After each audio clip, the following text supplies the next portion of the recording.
Mic check. 1, 2.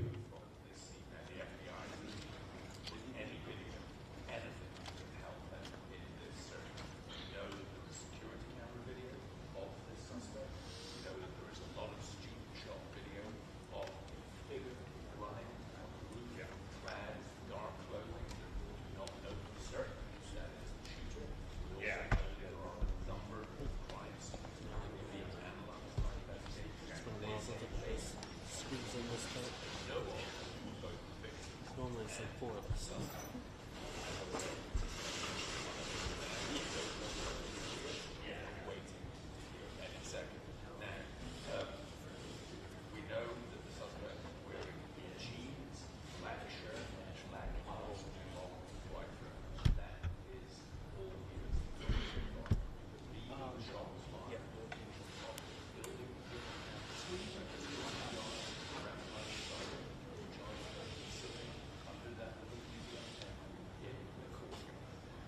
Should be. Police activity on the roof in that close building where that potential suspect was seen. It was a police station, it was police activity. So that is what we are working with right now. John will be expected here, or hopefully within the next. Yeah, I got this.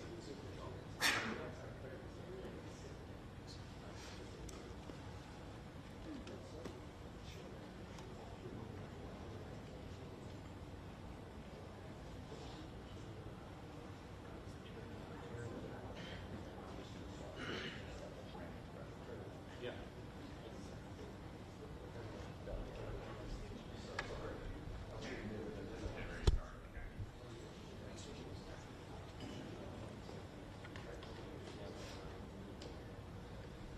Yeah, correct. I mean, that's unusual news for the director of the FBI making that kind of statement when this is being handled by FBI ground, by local law enforcement, also very a lot from the governor here in Utah.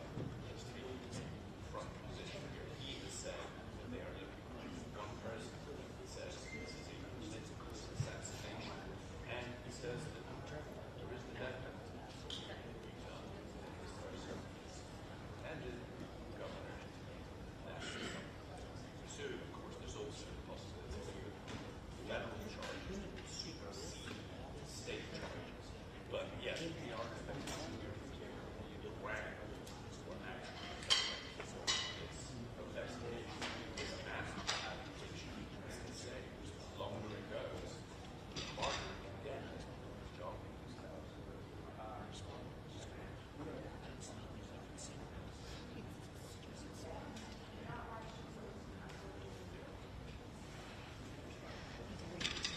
Did you see the digitals taken? Okay.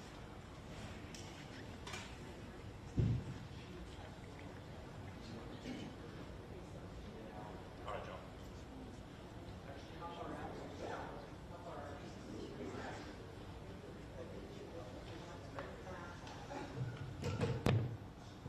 Hi everyone, my name is Hillary Kellner. I'm the Communications Director for the Utah Department of Public Safety. I just wanted to give you all a quick 5-minute warning. We are going to have a special agent in charge with the FBI as well as Commissioner Mason with DPS. So if you want to get that ready, they should be here in the next couple minutes. Thanks. All right. So could you tell us their names, please, and spell it? Yes. 1 second.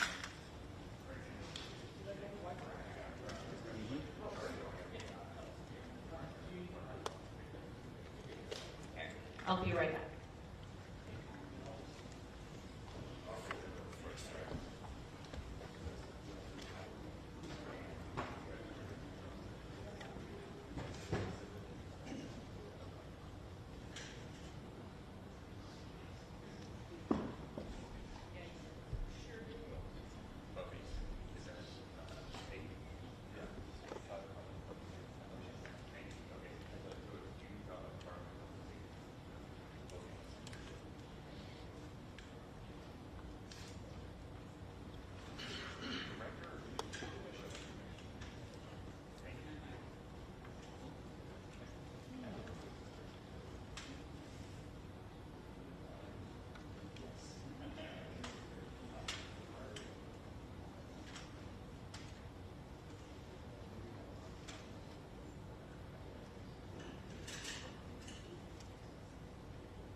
Okay, is everybody ready for that spelling?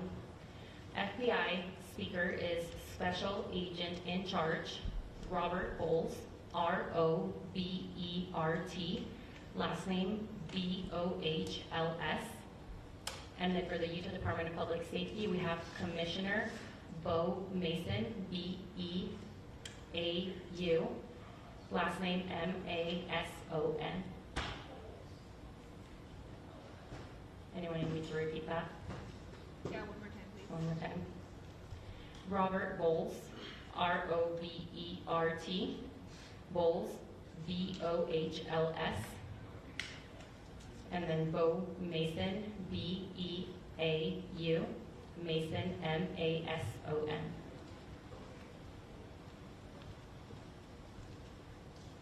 Everybody got that? Perfect. Hi everyone, my name is Hillary Kellner. I'm the Communications Director for the Utah Department of Public Safety. Today we will have two speakers, one representing the state of Utah and one representing our federal agencies. They will be providing some updates as well as a recap of what happened here at Utah Valley University yesterday. We will be able to take a couple of questions after they are done speaking, but it will be short in order to stay in tune with the president speaking at 9:45. So I'll go ahead and introduce Commissioner Bo Mason.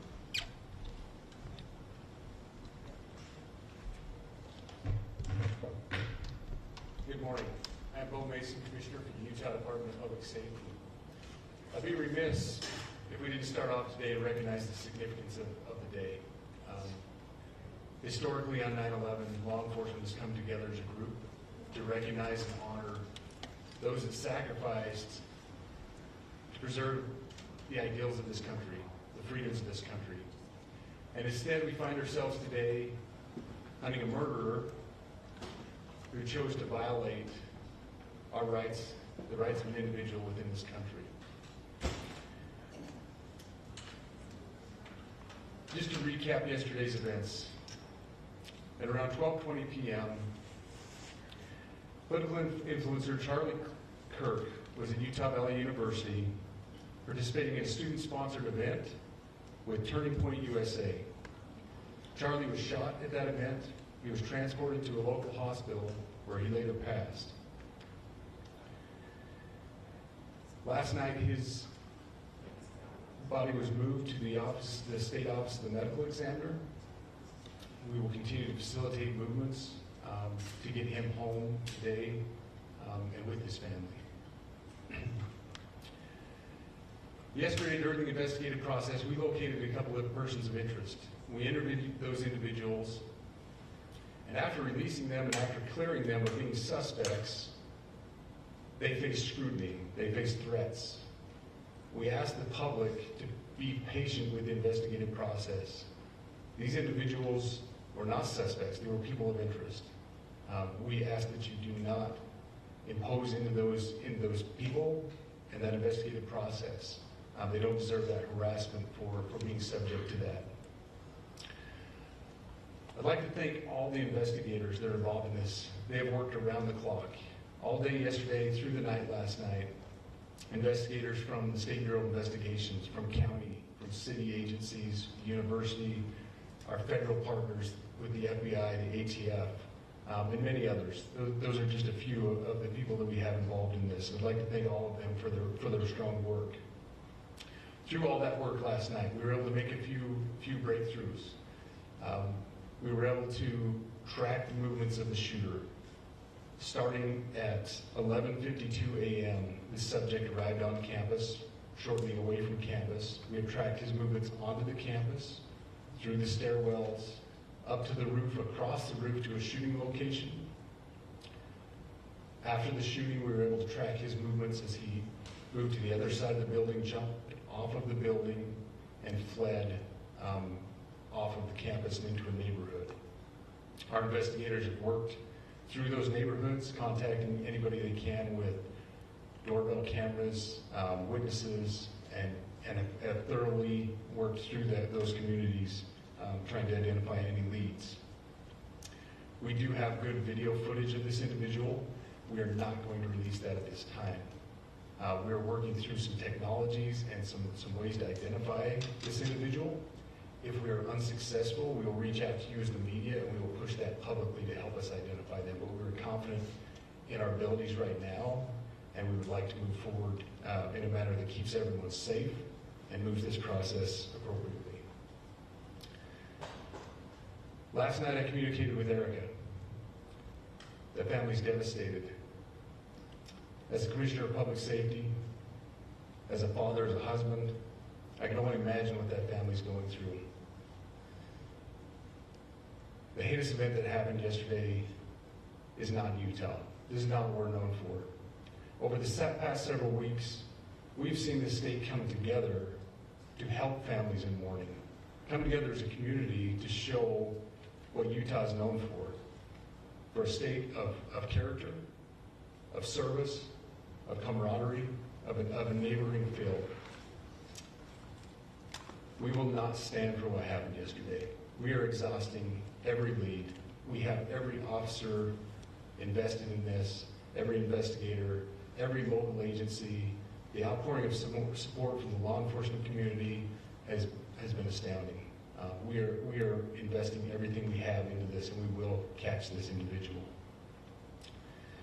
Having walked through the crime scene, through the hallways of this school, through the classrooms, I can't imagine what the people on scene felt as well. A horrific event where some of them barricaded in classrooms, some of them ran in fear. Can't overstate the tragedy and the horrific event that yesterday was, and how we will work to bring to justice the actions of one individual or any other individuals that assisted in that. Our state has gone through a lot, and we will come out successful. With that, I'll turn the time over to Special Agent Bowles. Good morning. My name is Robert Bowles, and I am the Special Agent in charge of the Salt Lake Field Office. Following yesterday's tragic shooting of Charlie Kirk, FBI agents have been working around the clock in coordination with our law enforcement partners. We are and will continue to work nonstop until we find the person that has committed this heinous crime and find out why they did it. This morning I can tell you that we have recovered what we believe is the weapon that was used in yesterday's shooting. It is a high-powered bolt-action rifle. That rifle was recovered in a wooded area where the shooter had fled. So the FBI laboratory will be analyzing this weapon. Investigators have also collected footwear impression, a palm print, and forearm imprints for analysis. I understand there are a lot of questions about motive. I assure you that all leads, tips are being fully investigated. As of this morning, we have received more than 130 tips. We thank the community for that. The FBI has brought every resource to bear, and we will continue to do so throughout the course of this investigation. The FBI's mission is to protect the American people. It's to uphold the Constitution of the United States. Any attack on the First Amendment is an attack on the very foundation of our democracy. That is why we will relentlessly pursue this case and the shooter until we find him. We also continue to grieve with the family and the community. It's our community. If you have any video or images from the shooting, we ask you to please submit them to our digital media tip website at www.fbi.gov/Utah Valley Shooting. You can also call the FBI at 1-800-CALL-FBI. We truly rely on the public's help in these types of cases, and no tip is too small or insignificant. Thank you. Commissioner James Matthews from Sky News. Can I ask about the shooter? There's clearly information about him or her. You say you're confident at this stage in terms of tracking down who they are. Can you talk to us about their movements, their demeanour? Do you think it's a man? And also, can I ask, what were the security arrangements in place? Was that roof being monitored? It's a question many people will have, Absolutely. particularly after Putnam. So what I'll release about the suspect is, suspect blended in well with a college institution. We're not releasing many details right now, and we will soon. But right now we're not. But that individual appears to be of college age. We are confident in our abilities to track that individual. If we're unsuccessful in identifying them immediately, we will reach out for the public's help and the media's help in pushing those photos. That was a new development overnight, working through the night, studying those cameras. So that's something that's new and that we're working through right now. As far as the security, I cannot speak to that. Neither the Department of Public Safety nor the Federal Bureau of Investigation was involved in the planning or security of this event, and that'll have to be a question later for other agencies. Manuel, Mr. Mr. Mayor, Mayor. I wanted to ask you, you mentioned that you found the gun in a wooded area. Do you believe that the suspect could be hiding in the woods, and is that suspect possibly still in this area? So that's a good question, and it's a question that goes to the safety of the community, right? No, not in those woods. We walked through those woods and secured it.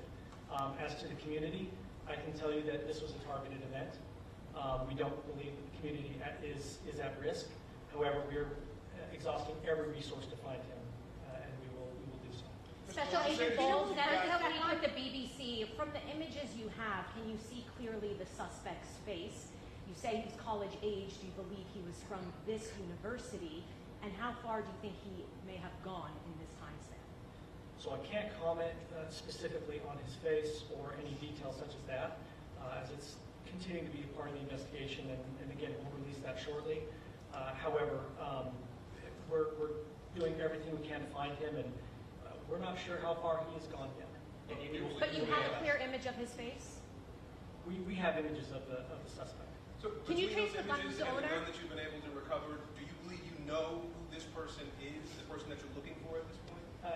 Again, as part of the investigation, we're not releasing any details such as that. Any fingerprints or DNA?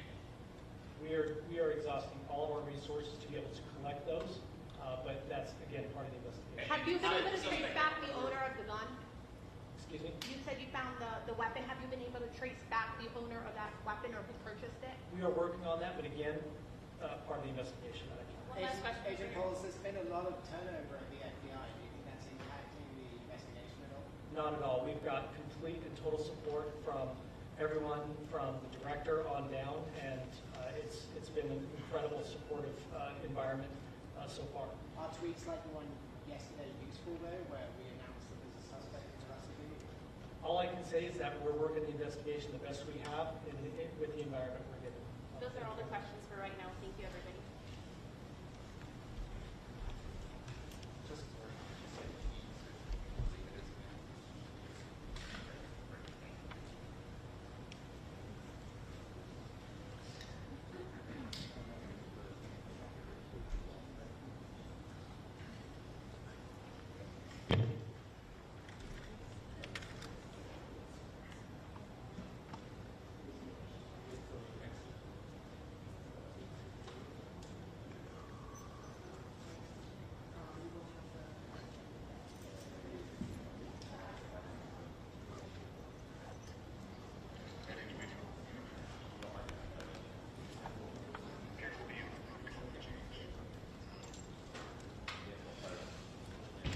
Yeah, for 7:30.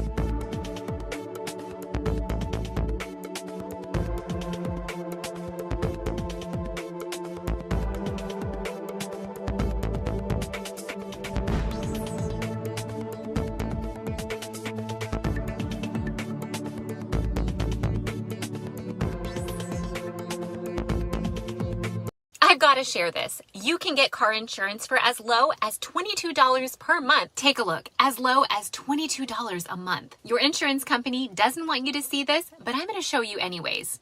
Here's how to get a cheaper rate. Just tap the link to go to saveautoinsurance.com, then answer some basic questions to activate the comparison tool. It's fast, easy, and secure. It only takes a few minutes. You then see your results, choose the best quote, and save. See? $22 per month. So tap the link now before it's gone. You and your wallet will thank me.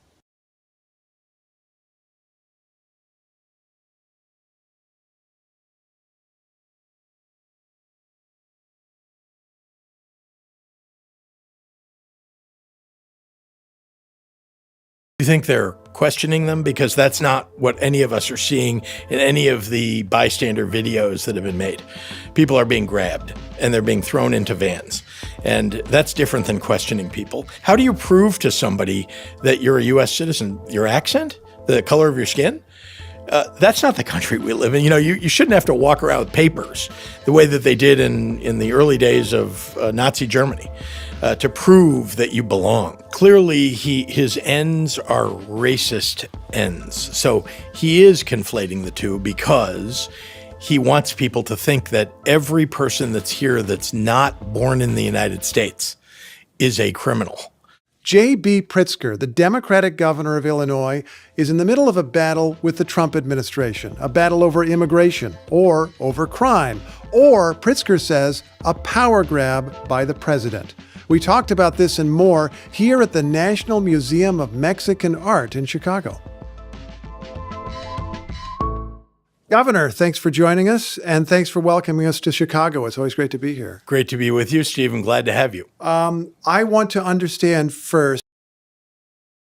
You think they're questioning them? Because that's not what any of us are seeing in any of the bystander videos that have been made. People are being grabbed and they're being thrown into vans. And that's different than questioning people. How do you prove to somebody that you're a U.S. citizen? Your accent? The color of your skin?